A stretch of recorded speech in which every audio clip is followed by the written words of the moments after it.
Quand est-ce qu'il y a un discours sur la contestation et la protestation qui va venir chez ces gens-là, en fait.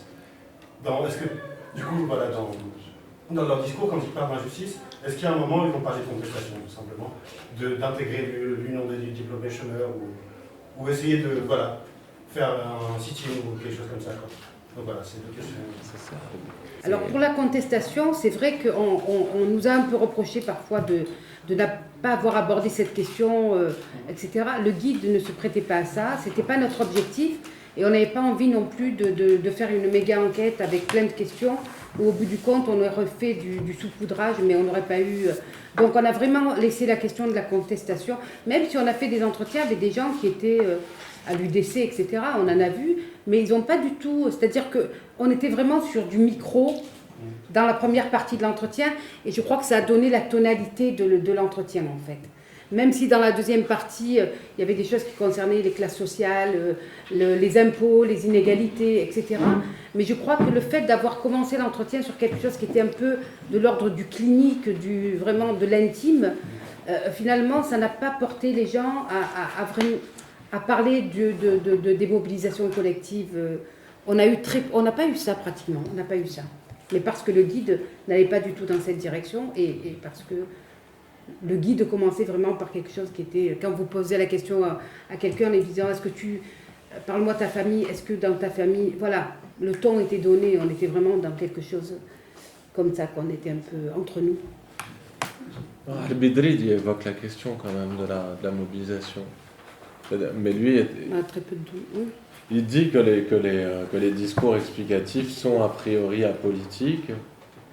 Le refus d'identification permet pas une pensée d'action collective, et que la société la civile dimension contestataire revendicative apparaît beaucoup plus dans le chapitre. Dans le chapitre c'est ça. C'est là où je crois il y a un ton plus affirmé à revendiquer des choses, à revendiquer des droits essentiellement. Oui, surtout dès qu'on parle des ressources naturelles, du pétrole, du phosphate, de tout ce qui est ressources agricoles, etc. Et là, on sent l'acharnement, on sent les revendications beaucoup plus. Vous avez dit qu'il s'identifiait très souvent à la notion de Zaweli, et que c'est lié à cette notion d'inoffensivité.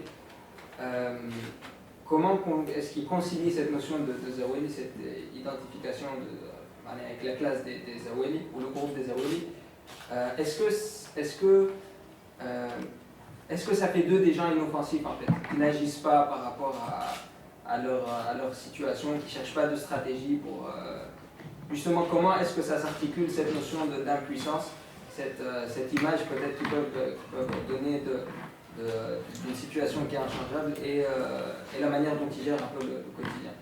Et aussi la question aussi de l'identification, finalement, au-delà de la question de Zaweli. À qui est-ce qu'ils s'identifient très généralement? Est-ce que c'est une identification qui est plus géographique par rapport à la région ou au quartier, ou est-ce que c'est une identification qui est plus familiale? Donc voilà.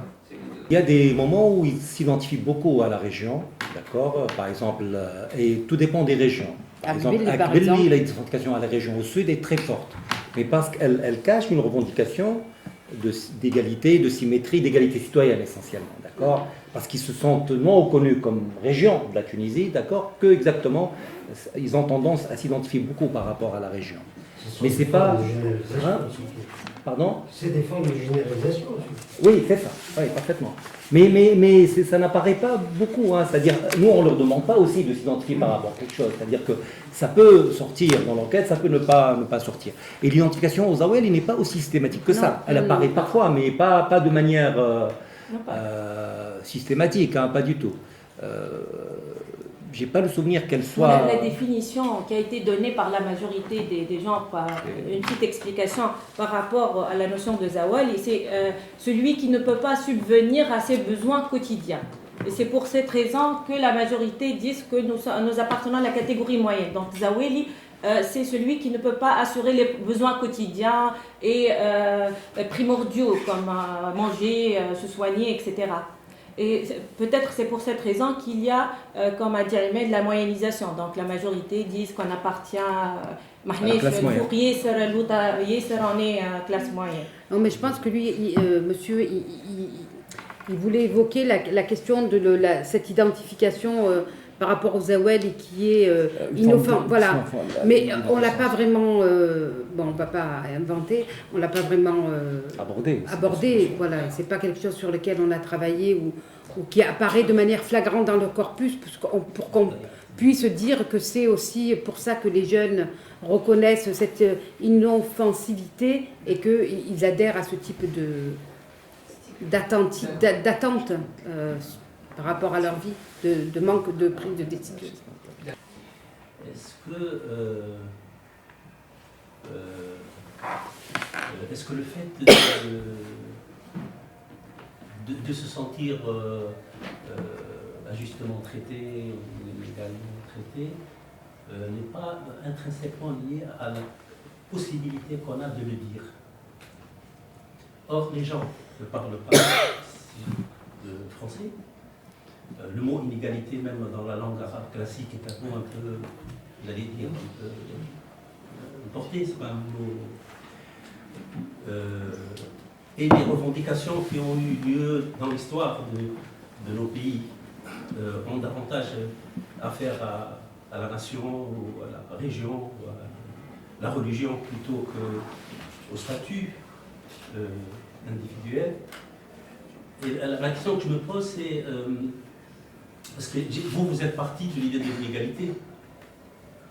On est parti de l'idée d'injustice. Oui. Pour chercher quoi? Pour voir dans quelle situation les gens se considèrent comme victimes d'injustice. C'est plutôt ça, d'accord? Quelles sont les situations qu'ils décrivent comme injustes, d'accord? Qu'ils rapportent à leur propre vécu ou à l'état du monde, de manière générale. Pourquoi vous supposez qu'ils pensent qu'ils sont... Ça c'est l'objet d'enquête. C'est-à-dire que notre enquête est sur les sentiments d'injustice. Parce que moi, j'ai le sentiment, c'est un sentiment diffus et profane. Hein. Non, mais c'est pas... On est tous profanes, hein, plus ou moins. J'ai le sentiment que cette histoire de la langue n'est pas indifférente du tout. C'est pas un moyen, c'est une question d'identité. Et le fait qu'on soit comme ça dans cette espèce entre le sujet quoi, et le chercheur, on est un peu dans cette indécision par rapport au moyen d'expression. Je pense qu'il est lié au fait qu'on est en deçà d'une situation normale dans laquelle un citoyen, étant donné précisément cette indécision, de s'identifier à quelque chose. Par exemple, quand les gens disent Zawali, ils parlent d'eux, mais ils parlent d'eux à la troisième personne. Ils ne disent jamais, moi je suis Zawali. Pourquoi parle-t-il de Zawali si lui, si vraiment il n'est pas concerné par ça, pourquoi en parle-t-il? Mais jamais il ne te dira. Que je suis moi-même Zawali. Voilà, ça veut dire quoi? Ça veut dire qu'il y a un défaut, une lacune, une espèce de défaut de conscience de soi en tant qu'individu qui a, c'est-à-dire on parle au nom de la communauté, on parle au nom des autres, et si je suis injuste, je ne suis indigné que dans la mesure où je fais partie d'une communauté et pas en tant qu'individu proprement parlé. Donc moi, votre tâche est pour moi très compliquée, parce que c'est des gens qui se trouvent dans des situations qui n'ont pas la possibilité de formaliser autrement qu'à travers un discours qui concerne les autres, en arabe classique ou en français. Non, c'est ni en arabe classique ni en français. En ce n'est ni en arabe classique ni en français. Le guide d'entretien est en tunisien. Non, bien sûr. Et l'entretien se déroule en tunisien. Oui, j'ai compris. Mais c'est là, le problème c'est que le tunisien, comme langue qui n'est pas une langue savante, peut ne pas être capable de porter certaines notions, comme la notion d'inégalité, par exemple. D'accord? Mais on fait avec aussi. Je veux dire, je crois que dans toutes les langues, quelle que soit l'enquête qu'on fait, on doit toujours faire avec la langue, avec ce qu'elle suppose, ce qu'elle occulte, ce qu'elle dit, ce qu'elle ne dit pas, etc. D'accord? Ce qui fait... Mais moi, je voulais te dire autre chose, parce que là, quand tu parlais du Zawali, etc., là, on retrouve cette question de la moyennisation, qui est fondamentale. Et cette question de la moyennisation est très présente dans la littérature de manière générale. Et pas que dans les enquêtes qualitatives. Même dans les enquêtes quantitatives, elle apparaît. Alors pourquoi elle apparaît? C'est-à-dire quand vous faites une enquête par questionnaire, où les gens pratiquement cochent une case, ils ne parlent même pas, d'accord? Ils ne pourront même pas dire, formuler une phrase. Même dans ces enquêtes-là, on trouve que généralement les gens se casent majoritairement dans la classe moyenne, y compris dans les entreprises. Quelle est l'explication? L'explication est tout à fait simple. C'est que les gens, encore une fois, se réfèrent à leur entourage immédiat. Et le fait d'être dans une forme de latéralité, d'accord, de proximité, fait qu'ils se sentent au milieu. Parce que dans leur entourage immédiat, ils vont sentir qu'exactement, enfin, ils sont toujours au milieu. C'est-à-dire, ils ne vont pas avoir avoir une vue sur l'ensemble du spectre social, qui distingue un mendiant d'un richard. Voilà. D'accord? À petite échelle à laquelle ils se réfèrent, d'accord, ils vont se sentir un peu mieux que certains, d'accord, et moins bien que d'autres, tout simplement. C'est une question de dignité aussi. Hein? C'est pas seulement ça. C'est aussi une question de dignité. Oui, et c'est une question. Voilà. Et par ailleurs, mais ça c'est dans le conti, à la limite, la question de l'estime de soi ne se pose pas. Justement... Mais la question d'estime de soi se pose surtout dans le qualitatif. Lorsque vous demandez à quelqu'un, vous lui dites que vous êtes pauvre, il va dire non. Parce que pour lui, la pauvreté, c'est exactement ne pas avoir de ressources, ne pas avoir de dignité, ne pas avoir d'honneur, tout ce qui s'ensuit, en quelque sorte, d'accord, plus ou moins. Ce qui fait, pour garder un minimum, je dirais, d'estime de lui-même, il va nous dire, voilà, je ne suis pas le dernier des pauvres, quelque part. Il va nous dire, je m'en sors. Et l'expression qui revient très souvent, c'est Alhamdulillah, et qui a un équivalent dans les enquêtes françaises. J'ai oublié maintenant, mais Dubé, il trouve une expression similaire pour dire Alhamdulillah, chez nous, hein, chez les ouvriers français, etc., pour dire la même chose. C'est-à-dire une manière de... Oui. Non, mais moi, c'est pour ça que je ne suis pas d'accord quand vous dites qu'il y a un défaut de capacité et que les gens réfléchissent. Je pense vraiment que c'est une stratégie, c'est une manière de se protéger de quelque chose que de se situer pas trop bas. C'est vraiment de garder une dignité et de ne pas se mettre en situation de fragilité et de garder aussi la tête haute et puis pas trop noyé, quoi. Moi, je suis pas d'accord. Mais de refuser cette situation injuste. Mais je crois, la question qu'il pose, c'est la question de la langue dans les enquêtes qualitatives. Et c'est une question qui est centrale. Sauf que dans les enquêtes qualitatives, on ne peut pas faire autrement. Tout passe par ce qu'on appelle des ressources linguistiques. C'est-à-dire que nous, on va utiliser une langue pour s'adresser aux gens, des catégories, des notions, et eux, ils vont nous répondre aussi à travers d'autres catégories et d'autres notions. Et on est tous empâtés dans le langage, quelque part. On est tous englués dans le langage. Mais on peut faire autrement. Parce qu'exactement, sinon, voilà, on passe au conti, on est dans le langage disparaît complètement, les mots n'existent plus pratiquement, d'accord? Mais on est, voilà, ça ne veut pas dire qu'on a plus de vérité, mais on a d'autres types d'explications sociologiques, tout simplement. Mais quand on passe par la langue, bien sûr, on ne peut pas faire autrement que, exactement, je dirais, d'accepter les problèmes qui s'ensuivent. D'accord, le fait que des notions n'aient pas d'équivalent, que les concepts ne coïncident pas à la réalité, que nous manions, ça c'est un problème toujours existant, etc. Plein de questions de cet ordre se posent, bien sûr. Mais, sinon, on arrête de faire des enquêtes, voilà. C'est un peu ce que je voulais te dire. Najed صح شربتكم من الكل merci pour la présentation.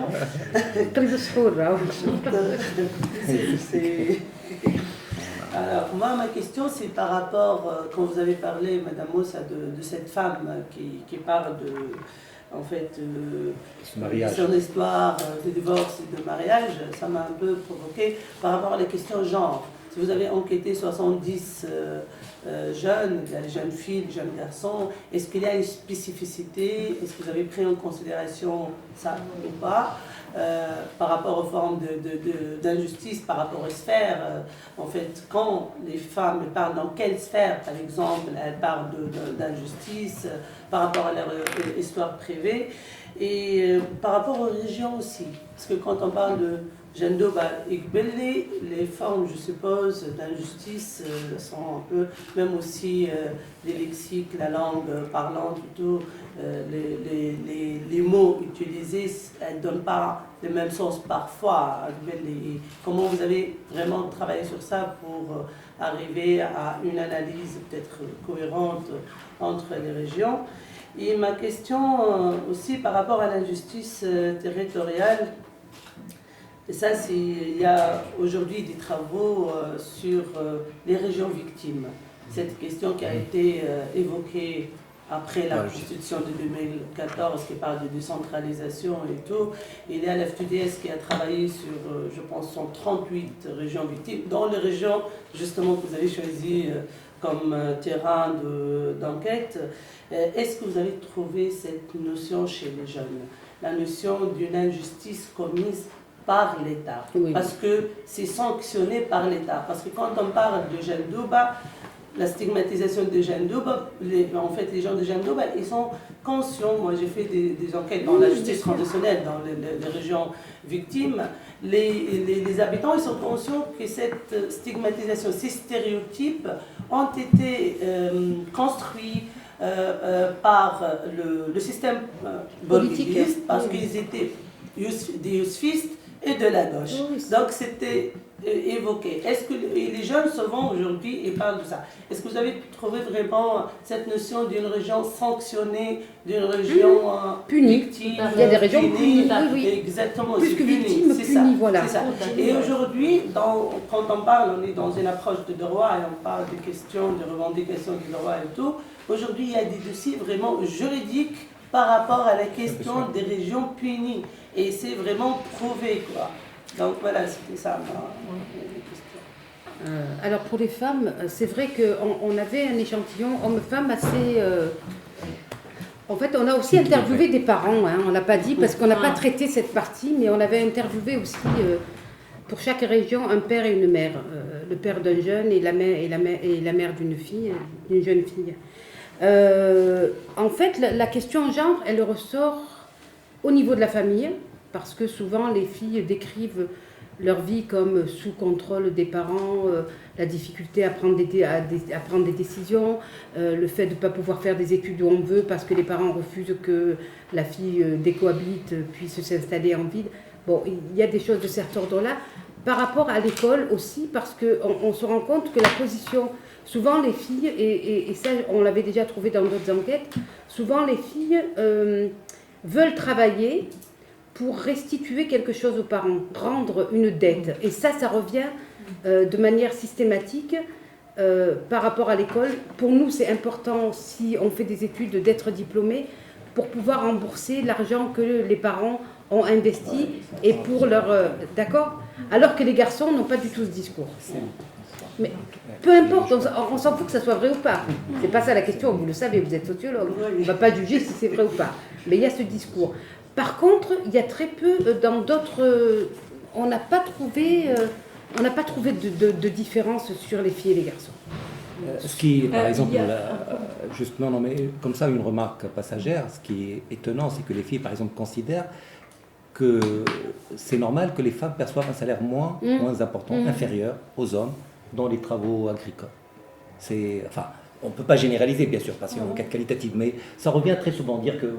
Enfin, c'est-à-dire qu'une fille qui touche 10 dinars pour, je crois, charger des caisses de date, d'accord, et que le mec touche 15, elle trouve ça parce que le garçon va se marier et qu'il a besoin de chef de famille. Voilà. Juste, il y a aussi un autre point par rapport aux genre, si vous permettez, bien sûr. Donc, par rapport aux garçons, aux hommes, les jeunes donc hommes, ils parlent des mauvais traitements subis par la police. Et par rapport aux jeunes filles, c'est des injustices vécues, que ce soit dans l'éducation ou le mariage. Donc des situations d'injustice par rapport au mariage, etc. Les jeunes, ils ont évoqué une conséquence comme radicalisation de l'injustice, surtout à Dawarisha.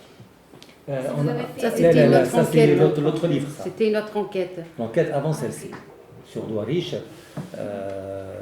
Ça n'apparaît, même à Dawarisha, ça n'apparaissait pas de manière nette. C'est-à-dire qu'à Dawarisha, il y avait un problème de radicalisation. Mais c'est nous qui avons posé des questions aux gens et on n'a pas réussi d'ailleurs à obtenir beaucoup de choses. Ils en ont parlé quand ils ont parlé de leur quartier parce que justement il y avait eu l'affaire de la mosquée qui avait donné une image très négative. Donc ils ont évoqué la question de la radicalisation pour montrer que leur quartier avait été stigmatisé autour de cette question par les médias. Mais ils n'ont pas parlé... Bon, ils ont parlé de la radicalisation parce que beaucoup de jeunes nous disaient « j'ai dans mon entourage » ou « j'ai un frère ». C'est une Voilà. C'est une conséquence d'injustice, la radicalisation? Non, il le décrit pas comme ça. Non, pas du tout. Non. C'était Mais pas... c'était une autre enquête. Hein. C'est pas une enquête qui explore cette question du sentiment d'injustice. C'était une autre enquête et c'était pas rapporté à ça. Sauf que les jeunes à Douarich racontaient comment exactement ils ont vu autour d'eux des jeunes se radicaliser, des copains du quartier, etc. D'accord. Et par conséquent, ce qui est intéressant de cette affaire, c'est que leur image à eux des salafistes n'est pas aussi terrible que la nôtre. Parce qu'ils sont dans un rapport de proximité. Ils les connaissent, ces gens-là. Par exemple, quand une fille parle de son frère qui est devenu salafiste et qu'elle lui a donné un surnom, Layajouz, parce qu'il n'arrête pas de lui dire Layajouz à chaque fois, d'accord? On voit très bien qu'elle finit par faire de l'humour autour de la chose. Mais elle a besoin de ça aussi pour vivre avec quelqu'un comme ça, d'accord? C'est que les gens arrivent à... vous voyez, mais c'est-à-dire cette question de l'injustice comme source de radicalisation ne se pose pas du tout, c'est pas la même enquête du tout, et ça n'a pas été posé dans cette enquête. Voilà. Je voudrais dire tout d'abord que c'est peut-être le premier ouvrage en Tunisie de sociologie que je vois adopter une telle démarche, une telle approche des problèmes sociologiques, qui effectivement favorise, laisse la voix à la parole des acteurs, à leur propre critique, à leur propre... Et donc ça nous permet de voir vraiment les choses autrement. Et ça, je pense, c'est une rupture qui doit être valorisée dans la recherche tunisienne. Ça, c'est très important. Je pense que c'est le premier travail de ce genre et ça doit vraiment être valorisé. La deuxième remarque que j'ai porte sur l'approche. Sur la question de l'enquête. Alors, le questionnaire que vous avez posé... L'entretien. L'entretien. Le choix des interviewés, comment est-ce qu'il s'est fait? Parce que là, on ne sait pas exactement à quelle catégorie sociale vous êtes adressé. Est-ce que c'était ouvert? Est-ce que vous avez ciblé plutôt ceux qui vous ont semblé a priori plus dans une situation problématique? Parce que ça peut biaiser effectivement les résultats et la manière de les traiter. L'autre chose, c'est est-ce que vous avez pensé à travailler en observation? Parce qu'il y a plein de mouvements, de contestations, où les gens me font des sit-ins, des coupent les routes, par exemple le Camours, à ce moment-là. Ça, c'est une autre enquête. C'est après Camours. Ça, c'est l'enquête d'après. Ça, c'est celle qu'on est en train de faire. Voilà. Et donc, dans des situations d'observation, on peut croire que les gens parlent d'eux-mêmes ou se perçoivent des mal totalement différents, et notamment cette question d'atomisation, cette question de... peut-être être vue d'une manière différente. Voilà. Moi, j'avais fait notre enquête juste avant, donc on a pris des contacts, des gens qu'on avait déjà. Par exemple, Gendoub, c'est des gens qui nous ont mis en contact avec des gens. En fait, on a fait ça. C'était pas du tout des gens qu'on connaissait ou qu'on a choisis, mais qu'on a contactés à partir de personnes qui nous ont donné des noms. Dans des associations. Voilà, des associations qui eux-mêmes nous ont donné d'autres noms, ou des gens que j'avais interviewés déjà dans d'autres enquêtes. Agbel, on est allé avec un ami, avec Hicheb Abdesmad qui nous a présenté. Mais est-ce que ce sont des jeunes? Alors c'est des jeunes. À toutes les catégories Non, c'est des jeunes issus. Non, c'est des jeunes qui sont issus du milieu populaire. On a choisi. Et ça, c'était un parti pris. Parce qu'on estimait que sur ces questions-là, voilà, c'était intéressant. Peut-être, on a pensé après, peut-être faire une étude comparative avec une population issue des couches supérieures, parce que je pense que ça ne serait pas du tout les mêmes résultats, mais c'était un parti pris de s'adresser à ces personnes-là. Ça n'éclairerait pas. Exactement, ça pourrait exactement. Mais on le dit dans l'introduction, ce parti pris, il est affirmé. Voilà, on l'assume. Mais voilà, les prises de contact. Non, bien sûr, oui. Mais les prises de contact se sont faites vraiment par des gens qu'on avait en. Pour rebondir à ce que tu disais, c'est-à-dire que dans le qualitatif aussi, on n'a pas beaucoup de choix. Quand vous avez à faire 70 entretiens, ça ne sert pas à grand-chose de diversifier ta population. C'est-à-dire de la diversifier au sens quantitatif du terme. De prendre 50, je ne sais pas moi, de milieux aisés, 50... C'est parce que c'est-à-dire que ce qui compte peut-être dans les enquêtes Cali, c'est exactement le fait d'aller au fond des choses, d'accord, et d'aller en profondeur, et d'écouter bien les gens, d'accord. Après, on aurait pu peut-être prendre un petit échantillon de gens de Nasser, d'accord, on aurait eu droit à notre discours complètement différent. Mais ce n'était pas notre parti pris. Notre parti pris, c'était de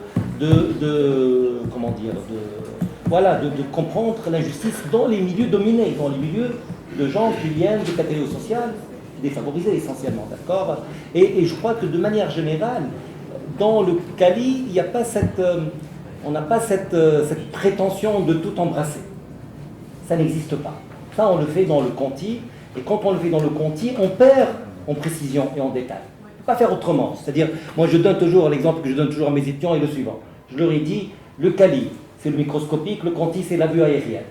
Et entre les deux, il n'y a rien, en quelque sorte. C'est-à-dire, soit vous voyez les choses de près et vous êtes limité, hein, vous ne pouvez pas généraliser les résultats que vous obtenez, soit vous voyez les choses de manière un peu floue, une vue panoramique, vous ne voyez pas le détail, d'accord, mais vous avez une vue d'ensemble. Et le pire qu'il faut éviter, c'est de faire quelque chose qui soit entre les deux. Parce que dans ce cas-là, vous ne voyez ni le détail et vous n'avez pas, ni exactement, vous n'aurez pas cette vue générale. D'accord ? C'est-à-dire que moi je pense que l'idéal, peut-être, dans ce cas, c'est de faire les deux. C'est-à-dire de faire exactement comme on l'a fait à Doriche, le quantitatif et le qualitatif, mais c'est un luxe, il faut beaucoup de moyens pour le faire. D'accord ? Je crois que... Merci, je pense qu'on a fait le tour. Je pense. Et vous pourrez approfondir avec le livre.